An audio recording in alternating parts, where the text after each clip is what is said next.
J'avais mon entraîneur qui faisait venir la nutritionniste des fois à l'improviste. C'était quand on la voyait arriver, on disait « Oh non, elle est là !»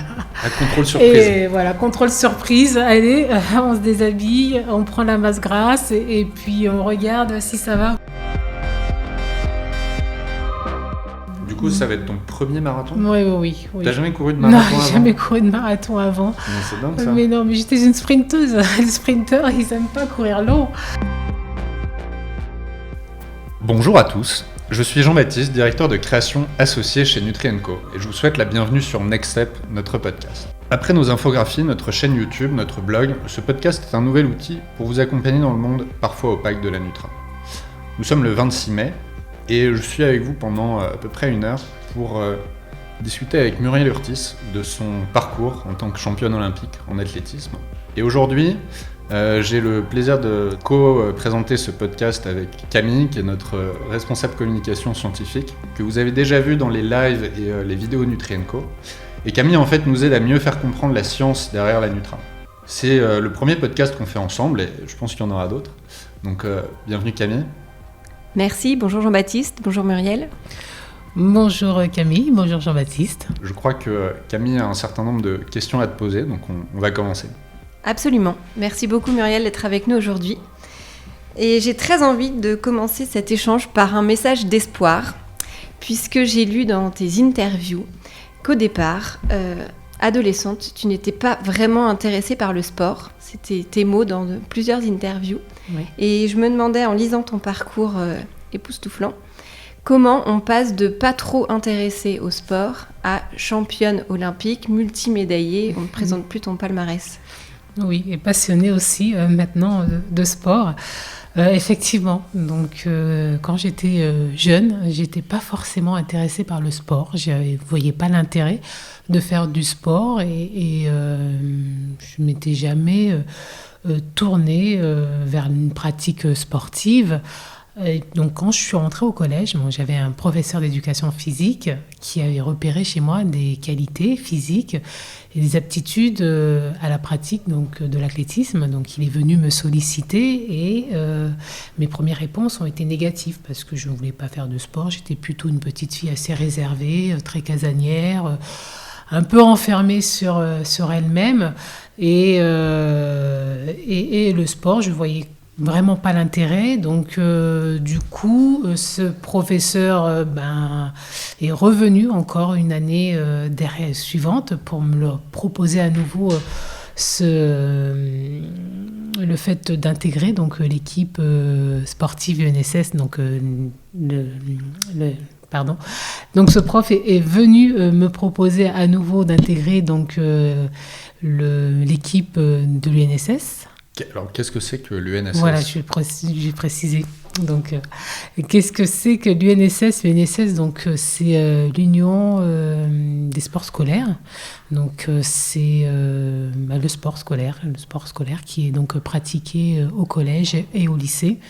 Donc les jeunes s'inscrivent le mercredi après-midi, ils pratiquent, ils font des compétitions également. Et voilà, donc ce professeur voulait que je intègre ce groupe. Et encore une fois, j'ai dit à nouveau non, parce que le sport m'a toujours pas changé d'avis, ça ne m'intéressait pas. C'est qu'au bout de la 3e sollicitation, j'ai fini par accepter. Parce que j'avais une amie à moi qui, elle aussi, avait intégré ce groupe. Et là, ça m'a tout simplement donné aussi envie de la suivre. Donc, je l'ai suivie, j'ai intégré ce groupe. Et ça a été une véritable révélation pour moi. J'ai fait mes premières compétitions, mes premiers entraînements. J'ai vraiment adoré. Je me suis vraiment prise au jeu. J'ai eu des résultats très vite. Donc, c'est vrai que ça m'a aidée aussi à m'accrocher. Comme quoi, je dis souvent, des fois, on rencontre des gens qui révèlent en vous des choses qui sont enfuies au fond de vous et qui vous met dans des voies que vous n'auriez pas empruntées. Et on a besoin des fois de personnes qui vous révèlent. Donc ce professeur a été un révélateur pour moi parce qu'il m'a permis d'aller dans un chemin que je n'allais jamais emprunté. Et à partir du moment où j'ai commencé vraiment à prendre plaisir, à m'entraîner, à aller faire des séances, à faire des compétitions, j'ai tout de suite été prise de passion par ce sport et ça m'a conditionnée durant toute ma carrière. Donc j'étais vraiment animée par cette passion et pour ça, ce professeur, je l'ai toujours remercié dès que j'en avais l'occasion. Ah, donc il a été très persévérant, c'est génial, et on remercie aussi du coup ton amie. Parce que oui, et mon amie aussi, c'est aussi grâce à elle, parce que du coup, j'avais envie de la suivre. J'étais une suiveuse. Et, voilà. Que ton amie, elle a percé dans l'athlétisme. Mon amie, on a fait un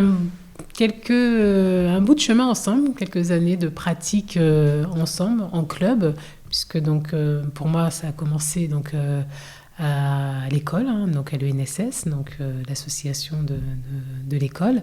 Derrière, en parallèle, on s'est donc dirigé vers un club d'athlétisme et on a, pratiqué ensemble quelques années, mais elle n'a pas été sur un niveau international, elle est vraiment restée sur un niveau national. Donc, au bout d'un moment, nos chemins se sont un petit peu séparés. Mais en tout cas, ça reste une belle expérience parce que du coup, elle en garde vraiment de très bons souvenirs. Vraiment, c'est un sport dans lequel on peut se fixer des objectifs personnels et adaptés à soi. Donc elle, ses objectifs, c'était d'aller sur des championnats de France. Donc elle a réussi à aller sur des championnats de France et faire une finale aux championnats de France. Et bien sûr, moi, en fonction de mes résultats, j'avais des objectifs qui avaient donc évolué. Et après les championnats de France, forcément, je visais l'international. Passionnant. Et alors, toi, tu as pratiqué l'athlétisme à la fois en individuel et en relais. Oui. Est-ce que tu peux nous raconter un peu la différence ? Enfin, on voit bien la différence, mais qu'est-ce qui t'a plu d'être à la fois seule sur ta piste et puis l'approche collective du relais ? Oui. Alors moi, j'ai eu cette chance d'être sur une discipline où on peut à la fois faire son épreuve individuelle et une épreuve collective, parce que l'athlétisme reste avant tout un sport en majorité individuel. Et la différence entre les deux, oui, elle était présente parce que du coup, moi, je me préparais avant tout pour mon épreuve individuelle. Donc si j'étais bonne en individuel, si je performais en individuel, cela me permettait de rentrer dans le collectif relais et d'avoir une place, donc d'être titulaire dans le relais. Donc je faisais tout pour être bonne individuellement, d'avoir des résultats, de monter sur les podiums individuels pour à la fois avoir ma place dans les relais. Alors c'est vraiment deux approches qui sont complètement différentes. C'est vrai qu'un athlète se prépare avant tout sur son épreuve et derrière, les relais, ça arrive toujours en fin de championnat, sur les gros championnats du monde, championnat d'Europe ou les Jeux olympiques. Et là, effectivement, on est dans une autre configuration, on n'est plus tout seul, on est en groupe et il faut que ce collectif soit un collectif soudé, uni, fort, et c'est toujours dans des situations comme ça qu'on a réussi à faire de très beaux résultats, parce qu'on s'aperçoit que la force du collectif prime énormément sur le résultat. Donc individuellement, on peut être bon, mais si on n'a pas cet esprit de groupe, cet esprit collectif, on peut être un frein également au groupe. Donc on a déjà vu des situations qui sont arrivées où on a vu des athlètes qui étaient plus forts individuellement, mais qui n'étaient pas intégrables à un groupe parce que du coup, ils n'arrivaient pas à se fondre, que derrière, le travail n'était pas bien réalisé. Donc des fois, il fallait faire des choix, de mettre les meilleurs athlètes de côté pour avoir un collectif beaucoup plus uni, plus soudé, qui allait avoir un meilleur résultat sans une personne plus forte. Donc moi, oui, j'ai toujours aimé les relais parce que c'est vraiment... voilà, on est plus centré sur soi. Voilà, donc on est vraiment centré sur ses coéquipières, sur ses camarades. On a envie de bien faire pour ses camarades et même sur certains relais, on nous est arrivé d'être meilleurs sur notre parcours individuel dans un relais que sur une épreuve individuelle. Parce que on courait plus pour soi-même, on courait vraiment pour l'autre, et ça c'est quelque chose qui nous animait. Et quand on a une victoire en collectif, c'est vraiment quelque chose de grandiose, et ça, mes meilleurs moments, c'est vrai que j'ai beaucoup passé avec le relais. Ouais, c'est vrai qu'on voit ça. Je me souviens d'avoir vu un reportage sur une victoire au relais où tu étais dans l'équipe, et effectivement, il y a une émotion qui se dégage quand toute l'équipe se retrouve à la fin d'un relais, et en gros, tout le monde se saute dans les bras. Et c'est beau, on sent qu'il y a vraiment un moment humain très très fort de cette victoire partagée ensemble, quoi. Les émotions, ça doit être quelque chose de complexe à gérer, non, en compétition, à la fois individuelle et personnelle. C'est les émotions, c'est très difficile à gérer. Donc, alors il y a des athlètes qui sont, par exemple, très bons à l'entraînement, très forts à l'entraînement, et là on se dit waouh, ils vont tout casser en compétition. Et ces athlètes, on les retrouve en compétition, et derrière, il y a personne. Parce que ces athlètes sont tout simplement envahis par leurs émotions, ils n'arrivent pas à s'exprimer, et donc les émotions, ça se gère, ça s'apprend. Il y a des techniques qui sont proposées, qui sont mises en place. Alors moi, j'ai un moment eu à travailler sur la gestion des émotions, pour ne pas être submergée par mes émotions, pour ne pas être handicapée, quand j'étais sur une compétition, parce que du coup, sur certaines courses, sur certaines finales que j'avais pu faire, je me suis aussi aperçue que j'étais pas dans une maîtrise de mon geste, donc des choses que j'avais vraiment l'habitude de faire, une course que j'avais vraiment une façon de courir, et là je m'apercevais que j'étais pas moi-même, donc effectivement, donc là on se dit qu'il y a quelque chose à travailler de ce côté-là. Donc j'avais mis en place un travail sur de la préparation mentale, sur l'approche de la compétition, sur la gestion du stress, sur aussi être présent, voilà, donc et ne pas non plus se disperser et s'éparpiller ailleurs pour ne pas perdre trop d'énergie. Et au cours de tes entraînements, j'imagine qu'il y a une partie évidemment physique, et est-ce qu'on vous apprend aussi au cours des entraînements, est-ce que votre coach il est là pour vous apprendre à gérer votre mental et vos émotions? Et puis du coup, ça m'amène à la question, après, comment ça pense un sportif de haut niveau? Qu'est-ce qu'il faut avoir dans la tête, dans son mental? Oui, alors le mental, c'est de l'entraînement, hein. Je dis toujours qu'il faut travailler le physique. C'est important de travailler le physique parce que c'est là aussi on progresse. Mais il faut également travailler le mental. Le mental, ça s'entraîne. C'est pareil, c'est un tout. Ça fait aussi partie de la performance, et c'est ce qui fera la différence quand on sera en compétition. Donc quand on est athlète, déjà il ne faut pas avoir peur de la compétition. Il faut aimer la compétition.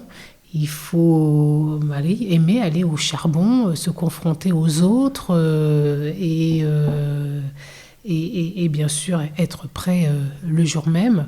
Donc c'est vrai que dans la tête d'un athlète, il faut bien sûr le préparer en amont à tout ça, et le rôle du coach est aussi important parce que le coach, c'est lui qui vous donne confiance en vous, c'est lui qui est constamment avec vous à l'entraînement, c'est lui qui vous encourage, donc derrière il faut qu'il ait ce rôle aussi d'accompagnateur au niveau de cette préparation mentale. Alors après, bien sûr, on peut prendre des personnes extérieures pour un travail un petit peu pluridisciplinaire, mais le coach, il a aussi son rôle à jouer dans cet accompagnement, parce que un coach, on le voit quasiment 7 jours sur 7, donc ce sont des heures d'entraînement passées avec lui, des heures de stage également passées avec lui, donc l'entraîneur, il est censé bien nous connaître, il est censé connaître notre mentalité, notre approche, et il arrive à percevoir beaucoup de choses chez son athlète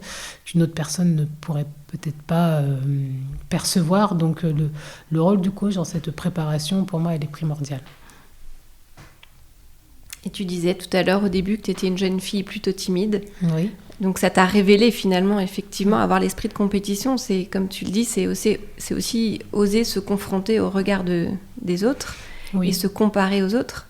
C'est, moi, je trouve une belle image d'émancipation de personnalité. Oui, le sport m'a permis vraiment de m'ouvrir à l'autre. Donc, étant très jeune, j'étais assez renfermée, très timide. Mais grâce au sport, grâce à ce que j'ai pu vivre au travers de ma discipline, je me suis vraiment tournée vers l'autre, ouverte vers l'autre, même si j'étais dans une discipline entre guillemets individuelle. Mais ça m'a permis vraiment de côtoyer des valeurs qui m'ont fait évoluer. On s'aperçoit que quand on fait du sport, on a aussi besoin de l'autre pour s'améliorer, on a besoin de l'autre pour performer. Dans les moments difficiles, quand on a des coups de mou, j'avais toujours mes camarades d'entraînement qui étaient là pour me stimuler et pour créer à nouveau cet engouement et cette niaque qui pouvait des fois s'absenter.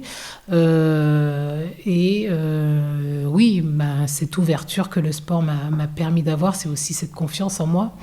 Parce que quand j'étais plus jeune, j'avais pas forcément confiance en moi, j'osais pas, j'hésitais, alors que le sport, la compétition, les entraînements m'ont permis d'avoir cette assurance, cette confiance qui m'a fait m'ouvrir à l'autre. Est-ce que tu dirais que quand tu es sportif de haut niveau, il faut aimer un peu souffrir quand même ? Oui, il faut aimer souffrir quand on est sportif de haut niveau, parce qu'il y a la notion de souffrance, elle est présente forcément, quasiment à tous les entraînements, parce qu'on est vraiment dans l'engagement, dans le dépassement de soi, toujours à chercher le meilleur, et forcément, il faut y aller. Et pour ça, il faut être un peu maso parce qu'il y a vraiment des fois des séances qui font très mal. Et en général, pour vous donner des anecdotes, j'avais soit le coach qui annonçait la séance la veille, et quand c'était une séance difficile, on voyait les têtes de tous les athlètes qui étaient complètement fermés, qui ne parlaient pas, l'expression du corps montrait que ça allait être dur. Et c'est vrai que quand le coach ne disait pas la séance et qu'il nous le disait vraiment à la dernière minute, les visages n'étaient pas les mêmes. Il y avait une certaine détente, une certaine ambiance. Donc on savait qu'on allait souffrir. Mais encore une fois, quand la séance elle est réalisée, elle est faite, quand on a été jusqu'au bout, il y a une certaine satisfaction qui naît. Et ça, c'est vraiment un pur plaisir. Parce qu'on sait que ça a été dur, on sait qu'on a souffert. Et derrière, malgré tout, on a été jusqu'au bout. Et là, c'est vraiment une belle récompense. C'est génial. En fait, c'est un peu ce que ressent tout le monde quand il fait une série de pompes ou un petit tour de terrain. Mais vous, ça doit être au centuple, quoi.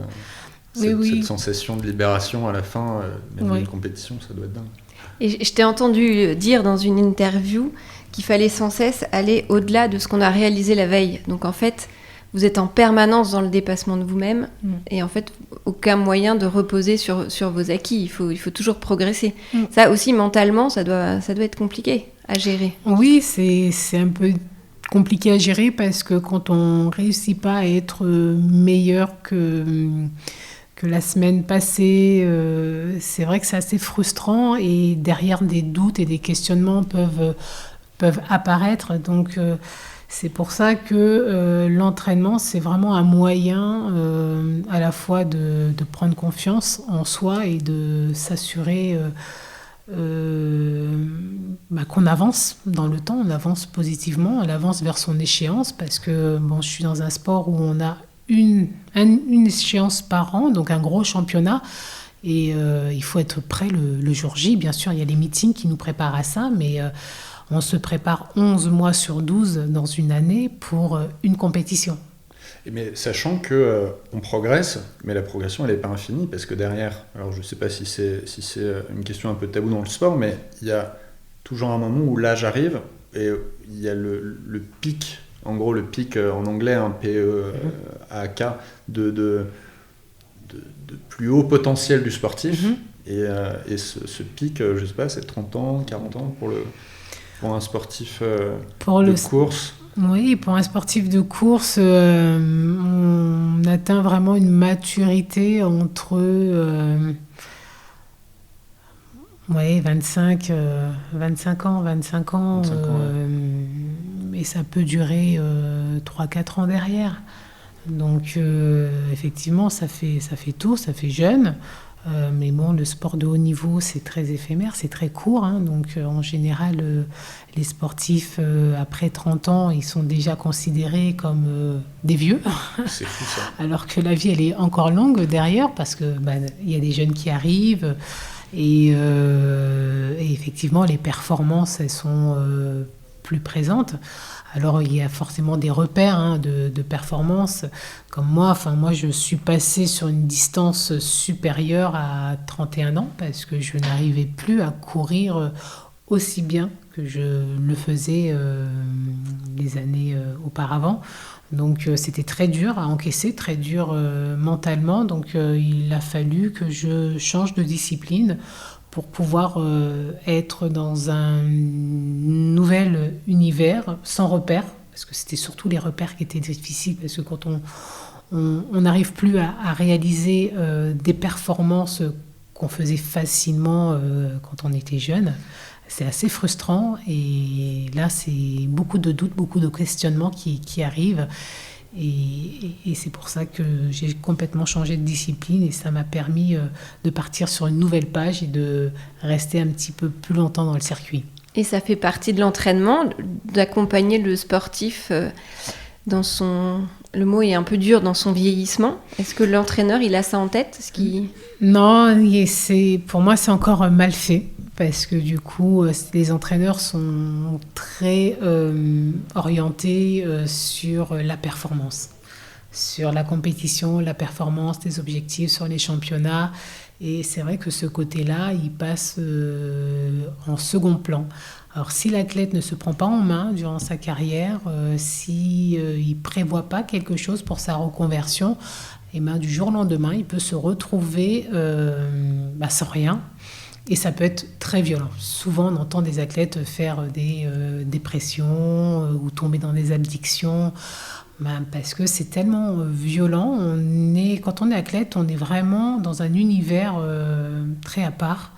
On est entre nous, on est conditionné, on a un rythme de vie qui se fait au travers des entraînements, des compétitions.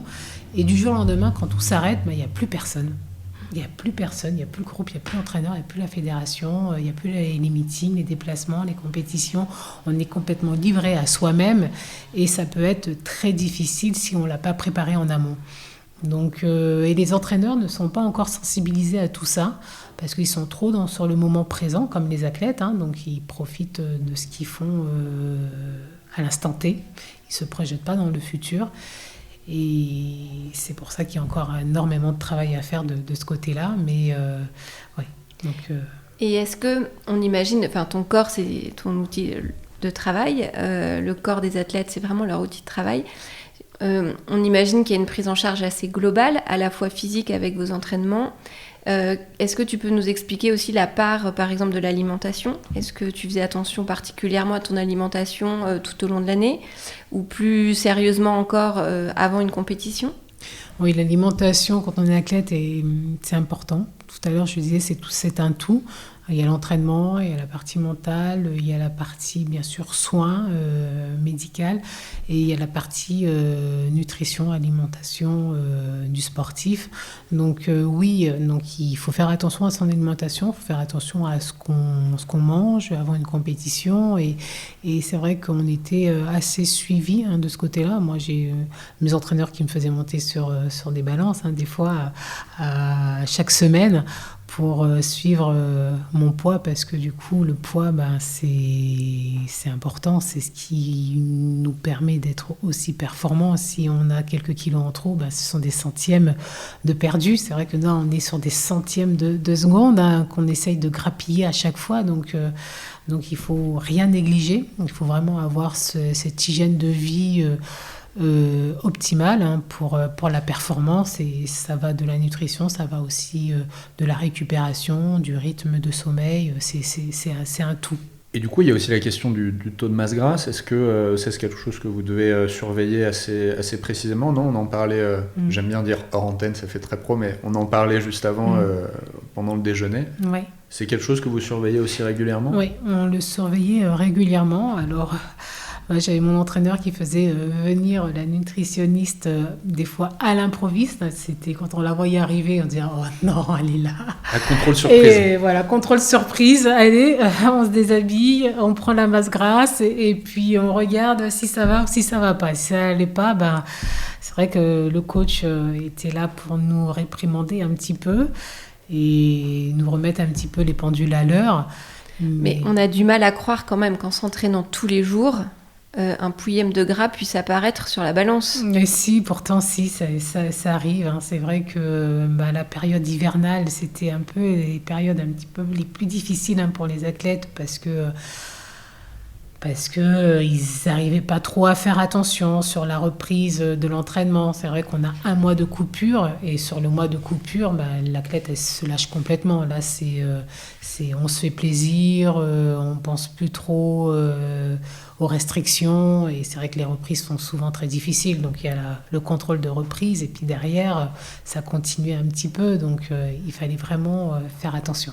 Après, un taux de masse grasse trop bas, c'est pas bon non plus, parce qu'au niveau hormonal, ça peut causer plein de problèmes, donc il faut pas être dans l'extrême inverse non plus, quoi. Non, faut pas être du tout dans l'extrême inverse. Alors, ça peut arriver, parce qu'il y a des athlètes, certaines disciplines comme le demi-fond, où là, pour le coup, les athlètes étaient en dessous, masse grasse, trop basse.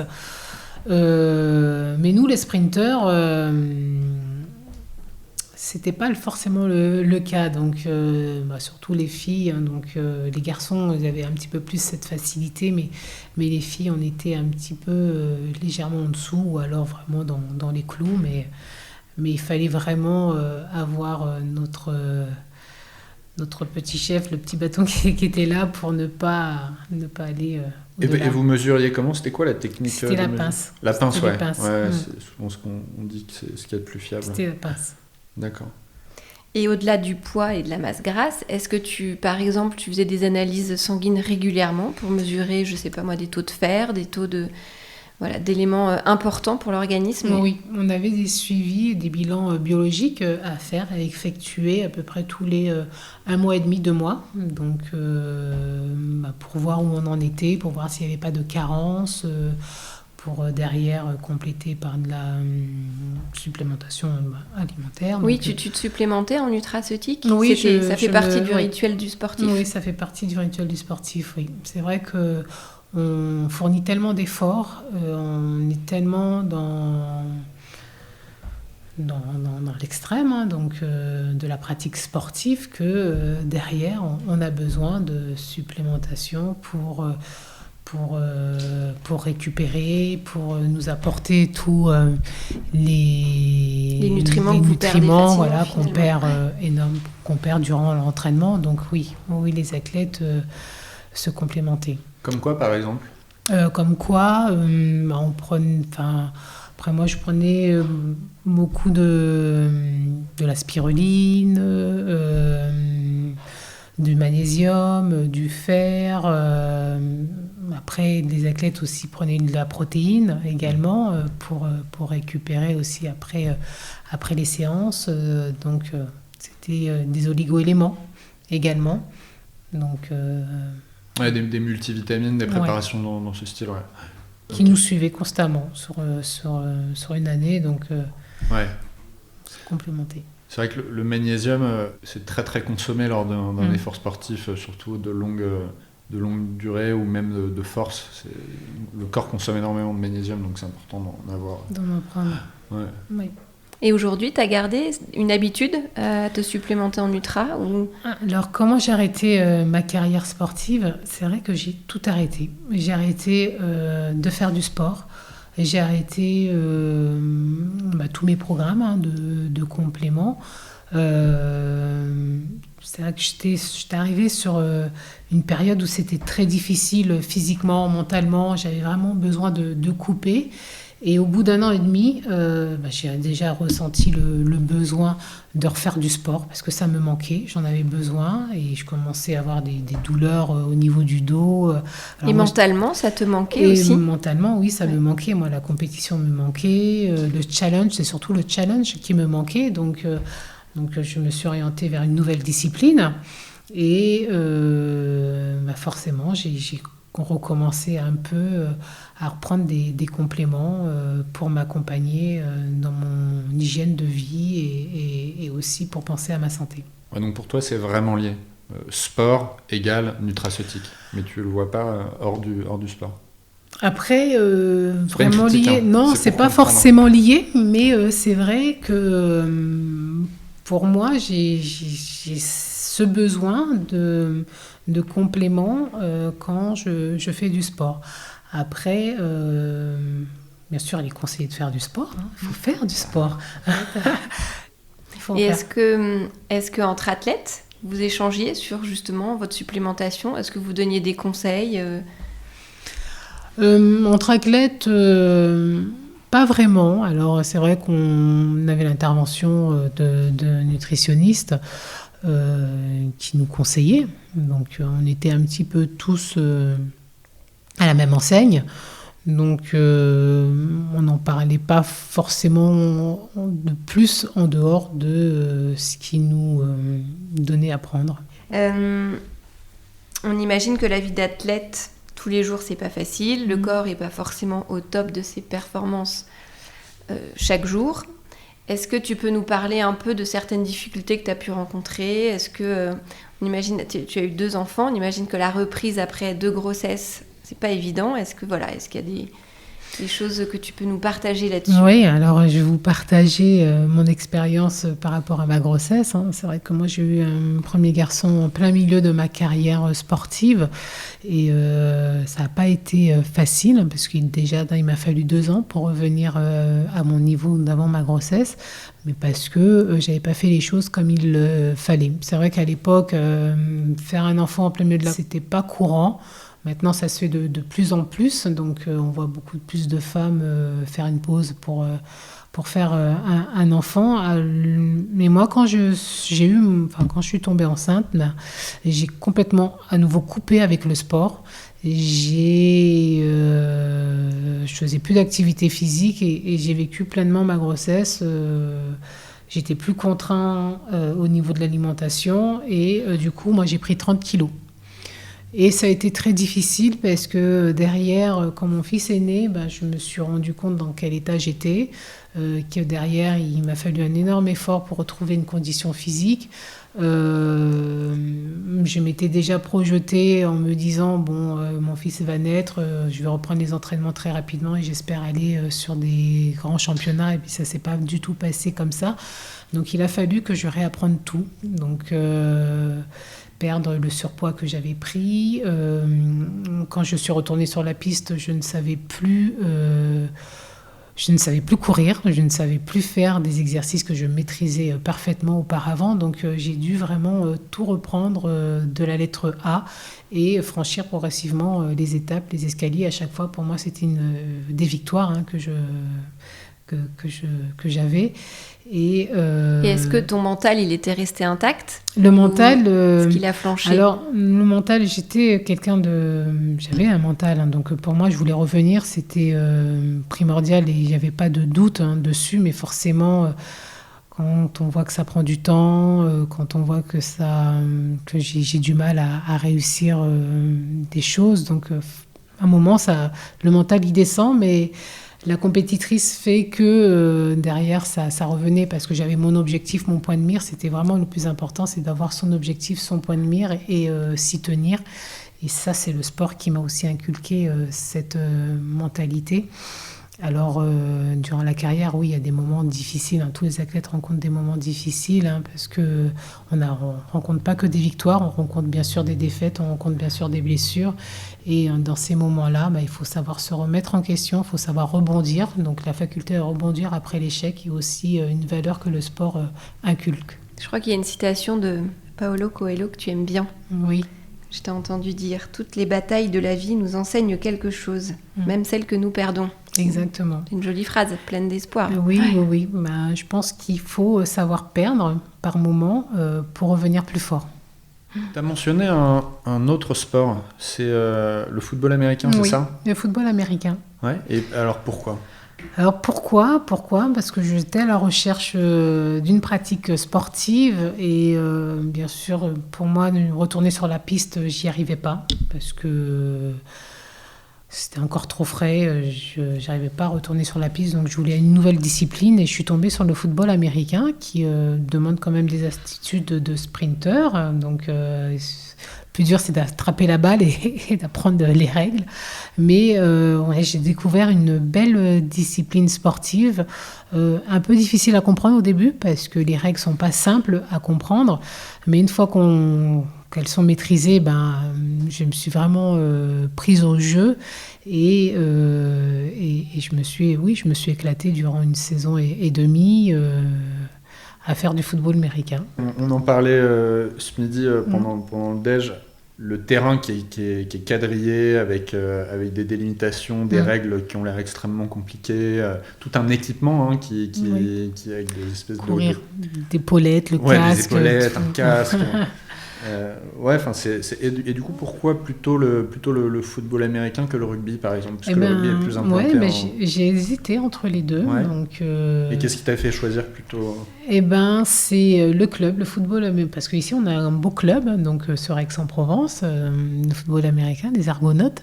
Donc, en fait, ils s'entraînent en même temps que le rugby. Moi, je suis arrivée, donc il y avait le football américain, il y avait le rugby.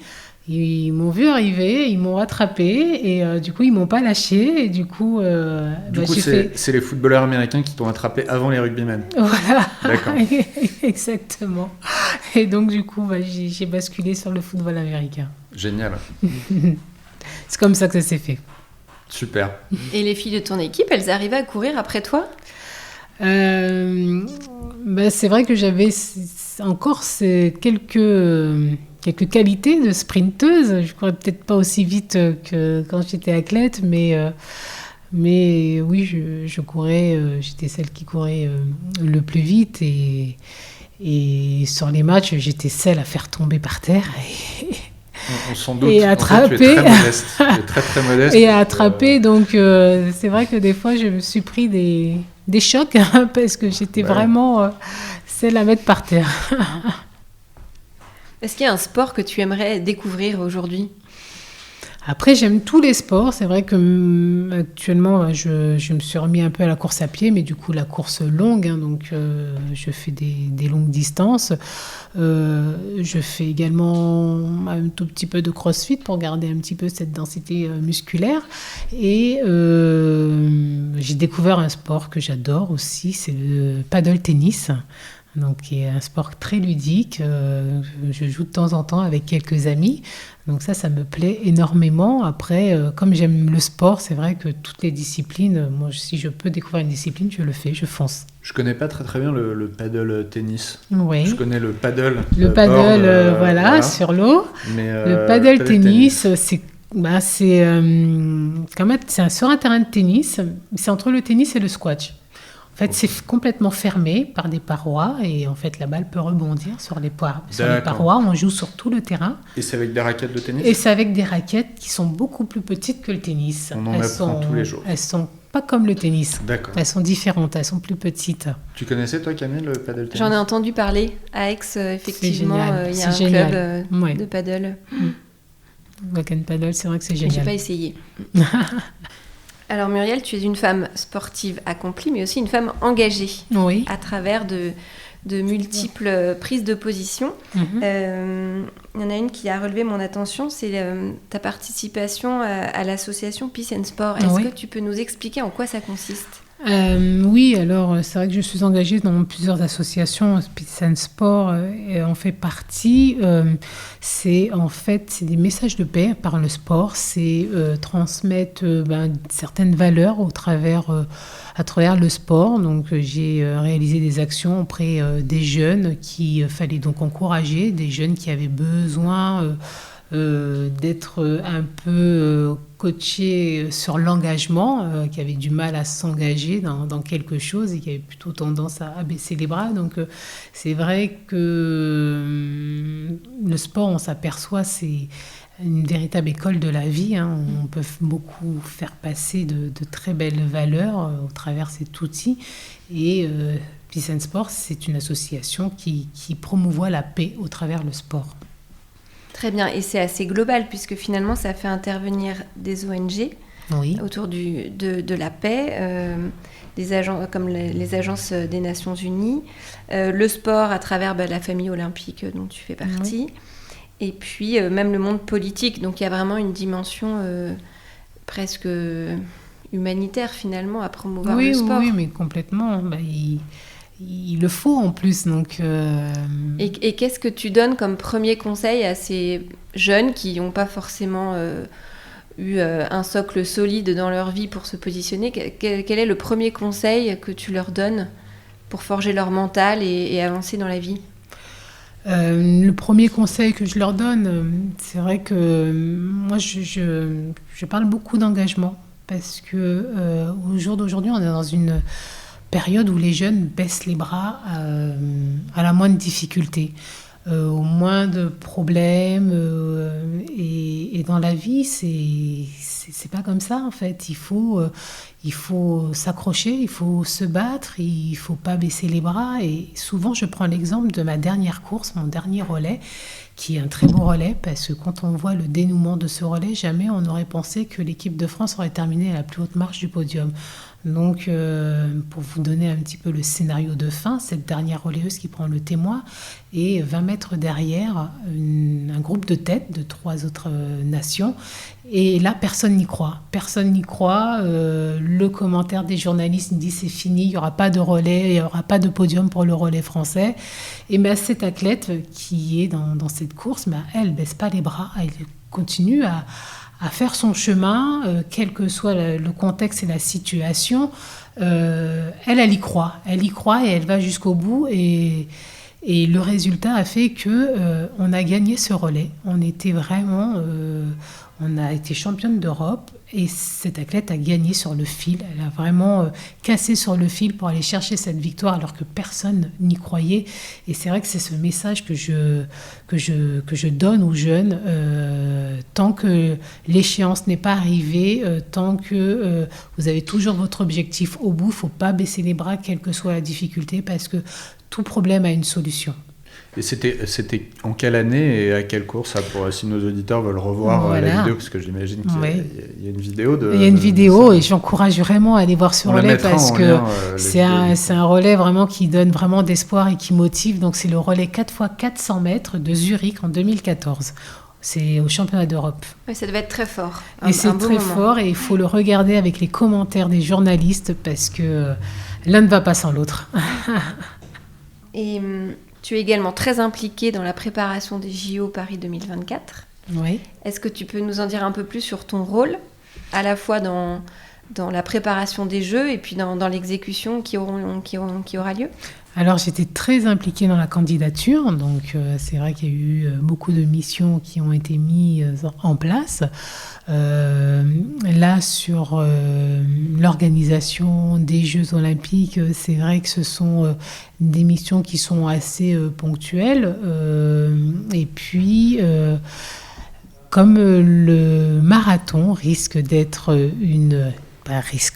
va être une épreuve ouverte au grand public, c'est vrai que y aura une référente un peu running pour préparer un petit peu les personnes qui vont prendre le départ. Donc ce sera toi. Du marathon. Donc oui, j'ai été sollicitée pour être un peu une représentante. Alors je pense qu'il y en aura d'autres, mais voilà, donc c'est un beau challenge et ça sera aussi pour moi un beau challenge parce que j'espère y faire mon premier marathon en 2024 à Paris. Super, on a une petite avant-première, une enfant en avant-première alors. Du coup, ça va être ton premier marathon ? Oui. T'as jamais couru de Non, marathon avant ? j'ai jamais couru de marathon avant. Mais c'est dingue ça. Mais non, mais j'étais une sprinteuse. Les sprinteurs, ils aiment pas courir long. Ouais. C'est vrai qu'au jour d'aujourd'hui, je fais pas mal de courses sur route, mais pour moi, ça a été un effort monumental. Maintenant, je prends vraiment plaisir à courir. Je veux dire, si moi, j'arrive à courir long, je veux dire, tout le monde peut le faire. Je vous assure que tout le monde peut le faire parce que durant ma carrière, un footing de plus d'1 quart d'heure, c'était la limite. Vraiment, c'était la limite. Alors moi, ce que j'aimais, c'était les séances spécifiques, c'était le sprint, c'était les séances de côte, mais une course ne durait pas dans le temps. C'était très court, très bref, les efforts, ils étaient intenses, ils étaient violents. Bien sûr, il y avait de la douleur, il y avait de l'acide lactique qui montait dans les jambes, mais j'étais pas sur des efforts très longs. Et est-ce que tu as essayé un peu le trail, courir en pleine nature là, parce qu'on est tous à Aix-en-Provence et on a une nature qui est magnifique avec la Saint-Victoire. Oui, j'ai essayé. J'ai essayé le trail et j'adore, c'est vrai que c'est sympa, c'est dépaysant. Alors il y a beaucoup de dénivelé, donc au début j'avais du mal avec les dénivelés, donc monter en côte, j'avais le cardio qui montait très vite, comme quoi je vous dis vraiment les courses longues c'était pas du tout pour moi, mais avec de l'entraînement, avec de la volonté, des convictions et on y arrive et même moi aujourd'hui j'arrive à progresser et quand je vois du progrès arriver, ça m'encourage encore à y aller et à continuer, comme quoi tout est possible et il faut juste franchir le pas. Moi, j'ai un ami qui s'appelle Abel et qui fait du trail à haut niveau, puisqu'il a fait le Tour des Géants. C'est 350 km en 5 jours Waouh. Dans la vallée de la Hoste. Donc là, on parle de longue distance. Et lui, c'est vraiment un trailer de très haut niveau. Et tous les lundis, en ce moment, il organise les rendez-vous trail à Bibémus. Donc on se retrouve à Bibémus. Et on fait des petites courses de 8-10 km. Et la première, je ne suis pas un grand coureur du tout, loin de là. Mais la première fois que j'ai couru 10 km, c'était grâce à lui. Parce qu'il m'a forcé à pousser, bouger forcer. Les fesses et aller jusqu'à 10 km. Donc si ça t'intéresse, un jour, il y a un groupe, on est 30 personnes d'ailleurs, si tu veux venir. D'accord. Il va falloir que je m'entraîne un peu. Parce que il faut franchir le pas. Puis c'est sympa quand on est beaucoup, je trouve que ça aide. Pour moi, en tout cas, c'est beaucoup plus facile que de courir tout seul. Avec ma musique. Ouais. Non, quand on est ensemble, effectivement, moi je ressens la même chose. Ça aide, ça me porte, ça me donne la motivation d'y aller. Je sais que j'ai mon groupe qui est là, donc il faut que j'y aille. Donc je me pose plus la question maintenant. Quand j'arrive à la maison, que je suis fatiguée, je débranche le cerveau, je me change et hop, je pars. Et tes enfants, ils auront envie, tu crois, de devenir sportifs ? Alors moi j'ai 2 garçons, j'ai un garçon de 16 ans et j'ai un tout petit de 3 ans et demi. Alors le grand il fait du sport, mais c'est pas un grand sportif, il en fait parce que moi je pousse vraiment à ce qui est en face, parce que c'est important pour son équilibre de faire du sport. Et par contre le petit, je pense qu'il est un petit peu plus dynamique et il ira plus dans une voie sportive, je pense. Mais à 3 ans et demi déjà, oui. Tu le vois. Moi, je le vois parce qu'il demande qu'à faire du sport, en fait. Il aime ça, il veut tout le temps faire du sport. Il a testé déjà le judo, l'athlétisme, et il est plutôt bien. Donc, alors que son frère, c'était pas le cas. Lui, il fallait le pousser à chaque fois, alors que lui est toujours tout petit, même son tout jeune âge, il est toujours prêt, partant et volontaire. Qui sait? Génial. Ils sont là, les prochains champions olympiques. Qui sait? Toi, Muriel, tu as testé, il me semble, un de nos produits, c'est le ginseng. Oui. Qu'est-ce que tu en as pensé? Comment est-ce que tu l'as inclus dans ta routine? Tu l'utilises pourquoi, le ginseng? Alors oui, j'utilise le ginseng donc, quotidiennement, du coup. Donc je l'ai inclus parce que sur des journées, j'avais vraiment des coups de barre, des coups de fatigue. J'avais un manque de peps et depuis, j'ai la pêche. C'est vrai que j'ai pas de mou dans la journée ou des moments où j'ai envie de m'endormir. Donc, je ressens vraiment les bienfaits du ginseng. Il faudrait qu'on te passe du fer aussi. Oui. C'est pas mal ça pour les coups de fatigue. Je pense à fer et magnésium. D'accord. Potentiellement. Magnésium, ça y est. Magnésium, je prends aussi le magnésium, oui. Bon, super. Donc je reprends également. Parfait. Pour les entraînements, c'est important. Ouais. Surtout pour préparer ton marathon. Ouais, exactement. Et du coup, là, tu cours combien de fois par semaine en ce moment? Alors, je cours 3 fois par semaine. Alors, j'ai 2 séances sur piste où je travaille sur du fractionné et une sortie longue le week-end.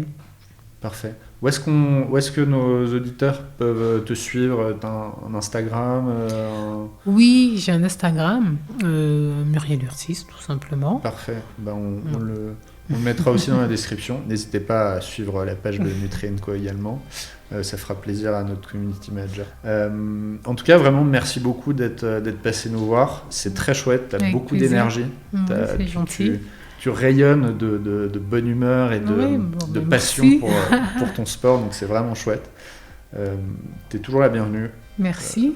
Pour passer nous voir, pour passer tester des nouveaux produits qu'on sort, parce qu'on en sort très régulièrement en ce moment. Oui. Et si tu as envie de nous entraîner un peu pour nos défis sportifs Mais ce sera avec plaisir que je fasse une petite séance running avec un petit travail technique. Tu vas nous faire souffrir très important. Peu, à la Sainte-Victoire. Non, pas de souci. Eh ben, merci beaucoup Muriel, j'étais ravie d'échanger avec toi et comme le disait JB, ton sourire irradie toute la salle et c'était vraiment inspirant d'échanger avec toi. Un grand merci. Merci Camille, merci JB. Eh ben, du coup, merci beaucoup à toutes les deux, Muriel. Merci à toi Camille pour ton premier podcast. On a mis en place un petit code promo. Next Step Muriel, donc c'est le nom du podcast avec ton prénom Muriel, tout attaché en majuscule, on le mettra dans la description. Et sur tout le mois de juin, ça vous donne moins 10% sur le ginseng. Voilà, c'est pour vous remercier de nous avoir suivis jusque-là. Vous pouvez retrouver ce podcast sur notre blog et sur toutes les applications comme Spotify ou Apple Podcast. Quelle que soit la plateforme que vous utilisez, vous pouvez nous laisser votre commentaire. Ça nous aide vraiment beaucoup à nous améliorer. À la prochaine. –